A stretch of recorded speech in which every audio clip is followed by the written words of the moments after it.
Paz do Senhor Jesus, mais um dia na presença do nosso Deus.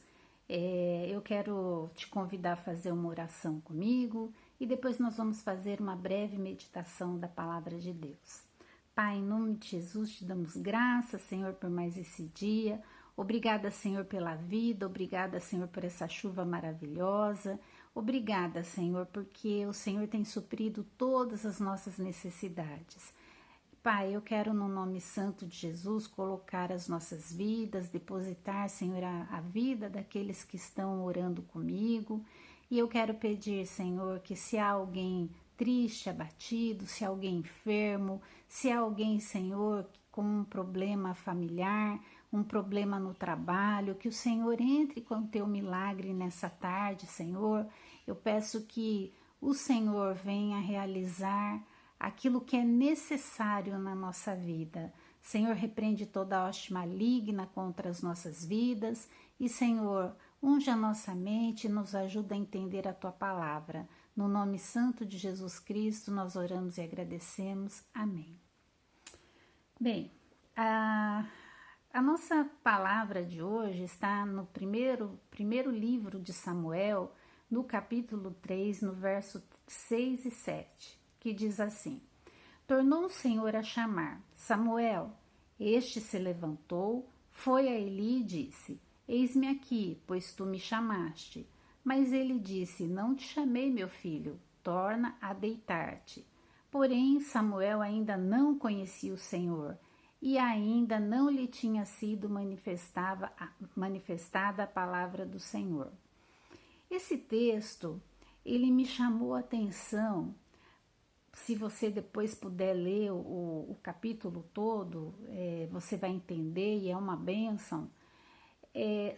O Senhor Deus chama Samuel por 4 vezes. Na primeira, na segunda e na terceira, ele foi até o profeta Eli. E Eli, ele dizia que não o havia chamado. Samuel achava que Eli o havia chamado, mas ele falou: não, eu não te chamei, né? Só que na terceira vez ele entendeu que quem estava na realidade chamando Samuel era Deus.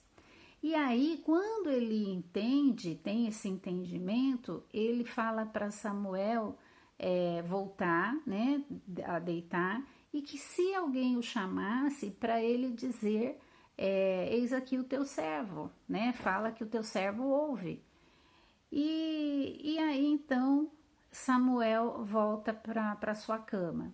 E é interessante nesse versículo que nós lemos, nesses versículos 6 e 7, e eu queria dar uma ênfase, que fala que, porém, Samuel ainda não conhecia o Senhor. Isso me chamou a atenção, porque lá no Evangelho de João, no capítulo 10, no verso 27 a 29, Jesus falou: as minhas ovelhas conhecem a minha voz, e eu conheço-as, e elas seguem-me.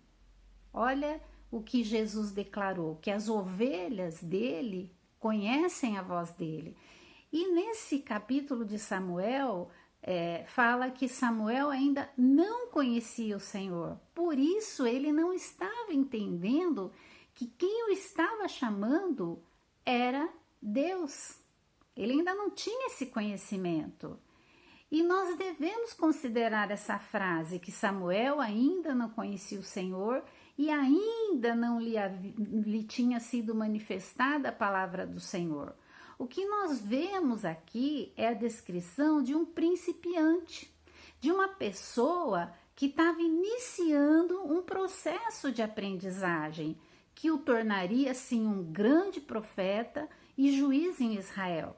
Mas aqui, nesse momento, Samuel ainda estava no princípio, ele estava sendo treinado nas coisas do Senhor. E compreender isso é importante, porque existe um pensamento entre o povo de Deus de que a espiritualidade é algo que se herda, ou que pode ser recebido pela imposição de mãos. Muitos cristãos andam de um lado para o outro buscando este toque ou esta unção que os tornem automaticamente grandes homens ou mulheres de Deus. Mas não é dessa forma que a palavra nos mostra. As pessoas estão convencidas de que a grandeza dos ilustres personagens da história do povo de Deus se deve a alguma visitação especial, ou então a posse de algum dom extraordinário, que os tornou diferentes das outras pessoas. É óbvio que às vezes nós experimentamos sim visitações extraordinárias da presença de Deus, mas o nosso crescimento espiritual, aquele crescimento normal espiritual, é o resultado de um processo lento e contínuo. Não há uma mágica que de repente parece que faz um plim e eu já conheço tudo e eu já sou um instrumento poderoso nas mãos de Deus. Não, Deus, ele é poderoso e ele pode nos usar da forma que ele quer. Mas a nossa caminhada cristã, ela não é um passe de mágica. Nós temos uma caminhada, nós temos que crescer espiritualmente. E, na verdade, nós cultivamos a vida espiritual com disciplina. Assim acontece no desenvolvimento do nosso corpo físico. O nosso corpo físico, não é que nós nascemos, saímos da barriga da nossa mãe, nascemos e de repente nos tornamos já sábios, adultos e saímos falando e fazendo todas as coisas. Não. O que na verdade acontece é que nós nascemos, nós crescemos, nós temos que nos desenvolver. Nós temos que começar com leite, daqui a pouco nós já estamos com alimento sólido e daqui a pouco nós já estamos andando, falando e há um processo de desenvolvimento. E nasce dente e perde dente, nasce dente novamente e assim nós vamos nos desenvolvendo, nosso corpo físico vai se desenvolvendo. E é certo que nós fomos chamados para caminhar em fidelidade com Deus e permitir que Ele nos conduza rumo à maturidade. Então, assim como nós desenvolvemos o nosso corpo físico, nós precisamos desenvolver o nosso ser espiritual. Aqui não há grandes saltos, não há avanços repentinos. Hebreus 5,14, ele diz que o alimento sólido é para os adultos, para aqueles que pela prática da fé têm suas faculdades exercitadas para discernir não somente o bem, mas também o mal. Veja que ele fala que para aqueles que pela prática, como nós vamos crescer, como nós vamos nos desenvolver espiritualmente? É pela prática, é praticando. É impossível você ter a palavra de Deus inculcada no teu coração, na sua mente, se você não tiver o exercício, não tiver o hábito da leitura diária. Se você não exercitar a sua leitura, você não vai ter o conhecimento da palavra de Deus. Então, é isso que Hebreus fala, que o alimento sólido é para os adultos, para aqueles que pela prática, né? Então, como você mantém a sua saúde física? É comendo, é se exercitando, é cuidando do seu físico, é diário. Ninguém come um prato de comida hoje, fica 3 meses sem comer e vai comer novamente. Mas infelizmente, no reino espiritual, muitas vezes as pessoas acham que o fato dela ir uma vez na igreja, no dia de ceia, uma vez no mês, é o suficiente. E aí ela acha que aquilo vai ser suficiente para ela caminhar o mês todo e depois ela vai novamente. Não, ninguém come um prato de comida no mês. A prática é que vai nos tornar pessoas amadurecidas espiritualmente. E outras versões traduz esse texto de Hebreus pelo exercício constante.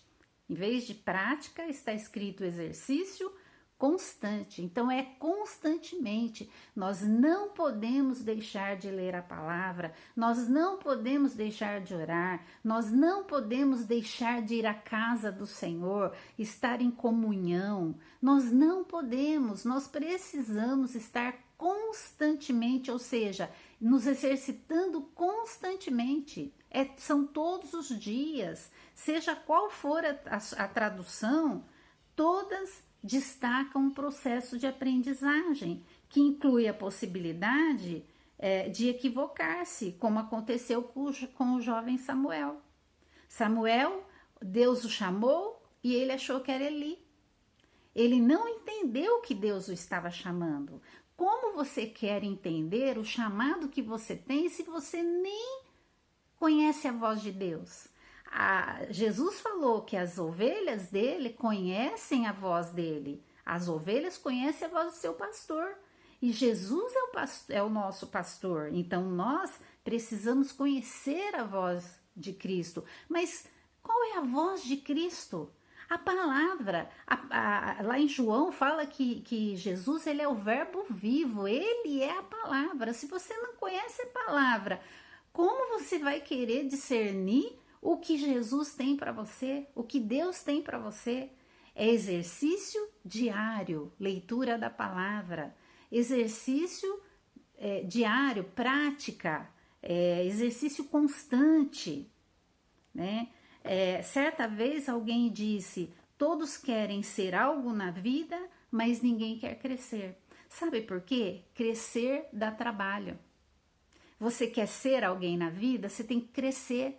Você quer ser alguém no reino, você tem que crescer.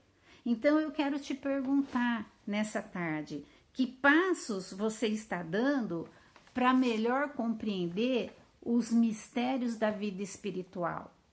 Qual o passo que você está dando? Como você exercita os seus sentidos para discernir entre o bem e o mal? É um exercício diário. Nós temos que nos exercitar, nós temos que estar praticando a leitura, a oração, nós temos que estar num exercício constante. Um rebanho, ele segue seu pastor até os pastos e riachos. João 10,3 fala que os cristãos não apenas obedecem a Cristo, mas o imitam. Eles vão aonde seu espírito e providência os levam. Eles se entregam à sua orientação e procuram ser guiados por ele. Quando Jesus estava aqui na terra, muitos dos seus discípulos o seguiram ou o assistiram de um lugar para o outro. Portanto, os cristãos são chamados seus seguidores. Cristão, você é cristão? Se você é cristão, você tem que seguir a Cristo. Você tem que ouvir a palavra dele. Mas como ouvir? Uma vez no mês? É uma vez no mês que você vai à igreja? Como ouvir? Você lê uma vez no mês a palavra? A palavra de Deus, o verbo vivo que é Jesus Cristo, esta palavra é a palavra, a Bíblia é a palavra de Deus. Quando Samuel respondeu ao chamado do Senhor, Deus o revelou o que haveria de acontecer. Às vezes você quer que Deus te revele o que vai acontecer na sua vida, às vezes você quer que Deus te revele as coisas, mas você não para discernir a voz de Deus. Como saber o que Deus tem para a sua vida se você não consegue discernir o que ele fala? Lá em 1 Samuel 3,20 fala que crescia Samuel e o Senhor era com ele. E todo Israel conheceu que Samuel estava confirmado por profeta do Senhor. Olha que palavra maravilhosa. E conhecia Samuel e o Senhor era com ele.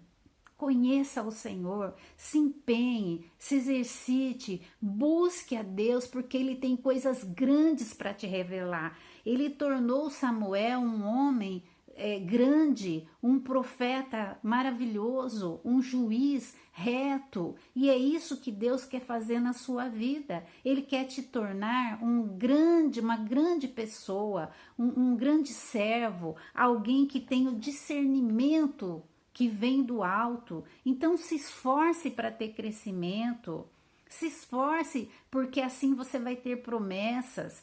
A Bíblia, ela não só nos dá promessas, como ele dá condições. Jesus, ele deu uma promessa em 3 partes para nós. Ele falou que nos daria vida eterna, que jamais nós pereceríamos e ninguém nos arrebataria das mãos dele.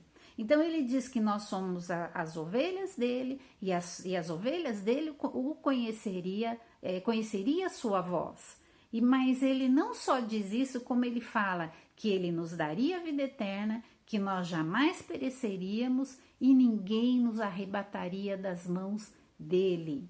São promessas de segurança para aqueles que são fiéis, para aqueles que buscam discernir a voz dele. Essas promessas, elas dependem de 2 condições que precisam ser cumpridas pelas ovelhas dele. A primeira condição é ouvir a voz do Senhor Jesus, e a segunda é segui-lo.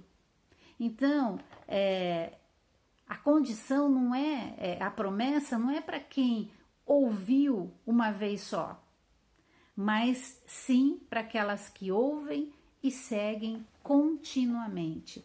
Você tem ouvido e discernido a voz do Senhor? O Senhor quer que você o ouça e o siga continuamente. Essa é a palavra do Senhor para você nessa tarde. Pare um pouquinho hoje, reflita. Veja se você tem se exercitado, se você tem andado num exercício contínuo para reconhecer a voz de Deus. Samuel ainda não conhecia o Senhor, mas a hora que ele passou a conhecer a Deus, ele se tornou um homem grandioso. É isso que Deus quer fazer com a tua vida. Amém? Vamos reclinar nossa cabeça, vamos orar e vamos nos exercitar. Não vamos esmorecer, vamos continuar nos exercitando. Pai, em nome de Jesus Cristo, te damos graças pela tua palavra. Obrigada, Senhor, pela tua palavra, pelo teu alerta. Nós queremos, Senhor, ouvir a tua voz. Por isso, Senhor, nós vamos nos esforçar. Nos ajuda, Senhor, nos fortalece para que nós possamos nos esforçar a compreender a tua voz, a atender o teu chamado, a te seguir, a te conhecer, a, Senhor, sermos ovelhas obedientes, que nós não venhamos sair do aprisco, mas que nós possamos estar continuamente contigo, meu Pai, obedecendo a tua lei, obedecendo a tua palavra. Obrigada, meu Pai, pelos teus feitos, pelas tuas maravilhas e por esse manjar, Senhor, esse maná que o Senhor derrama do céu sobre as nossas vidas. Senhor, abençoa e guarda estas pessoas que estão me ouvindo, que a vida delas, Pai, possa ser uma vida fortalecida pelo teu Espírito e que eles possam, Senhor, se exercitar de uma forma, Pai, que eles criem músculos espirituais, meu Pai, para que eles sejam fortes, Senhor, e que nenhuma força que venha contra eles venham derrubá-los, meu Pai. No nome de Jesus Cristo eu oro, eu agradeço. Amém. Amém. Que Deus te abençoe, te guarde, que Ele faça resplandecer sobre a sua vida o poder dele, a graça dele, a misericórdia, que ela venha te seguir todos os dias. E se Deus permitir, novamente nós vamos estar juntos. Deus abençoe. Tchau.